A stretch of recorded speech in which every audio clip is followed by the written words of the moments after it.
Assalamualaikum warahmatullahi wabarakatuh. Salam sejahtera bagi kita semua. Shalom, Om Swastiastu, Namo Buddhaya, Salam Kebajikan, Rahayu. Pada kesempatan ini kami akan menjelaskan tentang metodologi Indeks Kerawanan Pemilu atau IKP Bawaslu. IKP telah menjadi referensi kebijakan yang digunakan oleh internal maupun eksternal Bawaslu.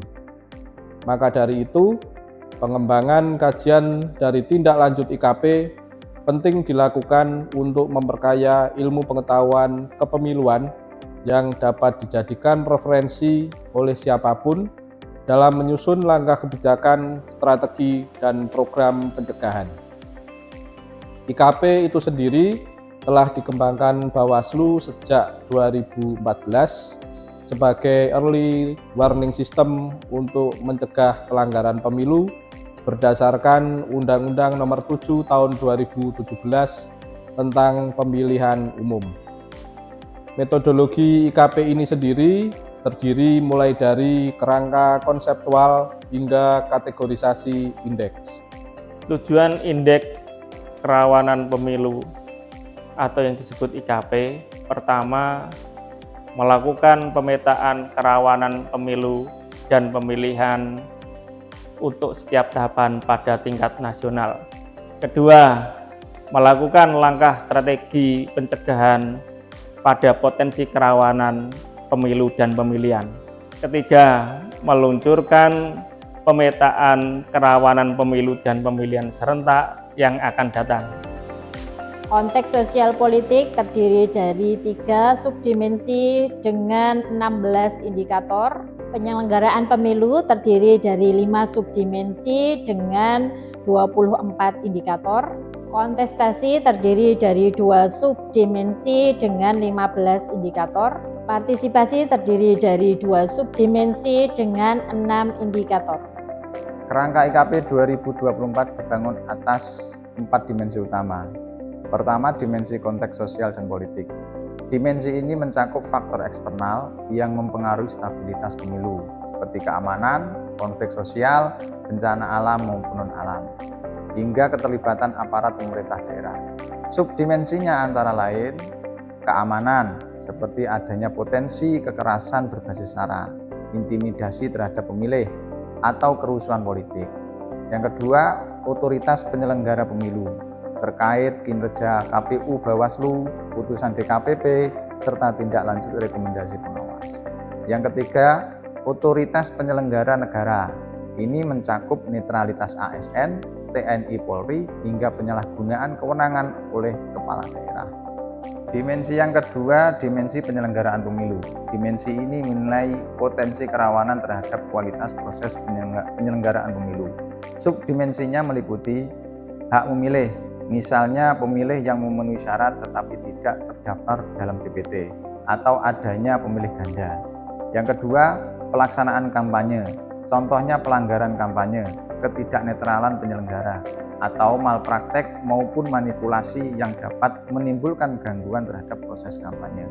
Yang ketiga, pelaksanaan pemungutan suara, misalnya logistik, keterlambatan, hingga praktek manipulatif dalam penghitungan suara. Yang keempat, adjudikasi dan keberatan. Ini terkait sengketa hasil maupun proses pemilu. Yang kelima, pengawasan pemilu. Ini mencakup keberadaan dan efektivitas pengawas di tingkat TPS hingga desa. Dimensi yang ketiga, dimensi kontestasi. Dimensi ini melihat kerawanan yang terkait dengan kandidat, partai, dan proses kompetisi politik. Subdimensinya, yang pertama, hak dipilih, contoh adanya diskriminasi terhadap calon berdasarkan gender, etnis, agama, atau dokumen pencalonan palsu. Yang kedua, kampanye calon, contoh isu kampanye bermuatan sara, hoax, ujaran kebencian, politik uang, konflik antar pendukung, hingga pelanggaran pelaporan dana kampanye. Dimensi yang keempat, dimensi partisipasi. Dimensi ini menilai kerawanan pada keterlibatan masyarakat dalam pemilu. Subdimensinya, pertama, partisipasi pemilih, hambatan administratif atau mobilisasi negatif yang mengurangi partisipasi. Yang kedua, partisipasi pemantau dan masyarakat sipil. Contohnya, sejauh mana ruang partisipasi non-peserta pemilu dijamin dan dilindungi. Semakin tinggi partisipasi yang sehat, maka kualitas demokrasi juga semakin membaik. Demikian gambaran singkat dimensi dan subdimensi kerawanan dalam kerangka IKP 2024. Unit analisis ada 1. Fokus dinamika lokal, meliputi dari dimensi utama indeks kerawanan pemilu, konteks sosial politik, penyelenggaraan, kontestasi, partisipasi. 2. Kerawanan makro. 3. Studi kasus. 4. Prinsip, meliputi relevansi, proporsionalitas, validitas empiris, transparansi. 5. Verifikasi, meliputi internal eksternal, simulasi data pemilu atau pemilihan sebelumnya. Sedangkan coding scheme meliputi 2 poin. Yang pertama, kualitatif, seperti intensitas rendah, sedang, tinggi. Yang kedua, kuantitatif, seperti frekuensi kejadian 0-2, 3-4, dan lebih dari 5 kejadian. Dapat kita simpulkan bahwa metodologi indeks kerawanan pemilu atau IKP merupakan instrumen penting dalam memetakan potensi kerawanan pada setiap tahapan pemilu.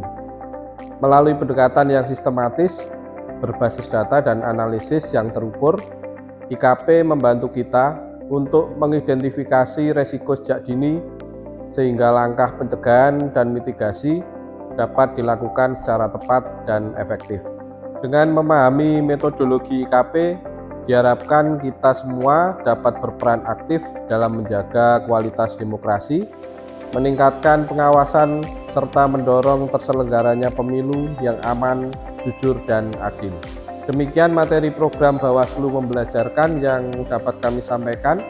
Semoga bermanfaat dalam memahami serta mengimplementasikan metodologi indeks kerawanan pemilu atau IKP dalam pelaksanaan tugas ke depan. Terima kasih atas perhatian Bapak Ibu sekalian. Wassalamualaikum warahmatullahi wabarakatuh. Bersama rakyat, awasi pemilu.